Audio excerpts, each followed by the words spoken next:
জয়গুরু। পূজনীয় অবিনবাবু বলছেন, মোবাইল ব্যবহার আমাদের সবাইকে শিখতে হবে। আগে টাঙা চেপে আমরা ঠাকুর বাড়ি আসতাম, এখন গাড়িতে, বাসে, ট্রেনে আসি, প্রযুক্তিকে ব্যবহার করছি। 3 বছরের বাচ্চারা ফোন ইউজ করছে, আমরাও পারবো। কাজ করার মধ্য দিয়েই ভালোবাসা বাড়ে।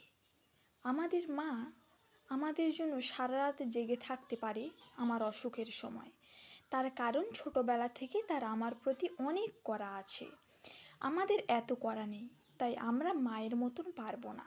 তেমনি আমার ঠাকুরের প্রতি আমার করা তার প্রতি আমার ভালোবাসার আগে বাড়িয়ে তুলবে। একটা বাণী অনেক থেকে উল্লেখ করে বললেন, খিদের সময় খাবার পাবো না, পিপাসার সময় জল পাবো না, মাথার উপরে ছাদ পাবো না, মানুষের লাঞ্ছনা অনেক পাবো, কিন্তু তাও আমাদের ঠাকুরের কাজ করে যেতে হবে। দিনের কতটা ঘন্টা, সপ্তাহের কতটা দিন, মাসের কয়টা সপ্তাহ, বছরের কয়টা মাস আমরা তাকে দিচ্ছি, একটু ভেবে দেখতে হবে। জয় গুরু।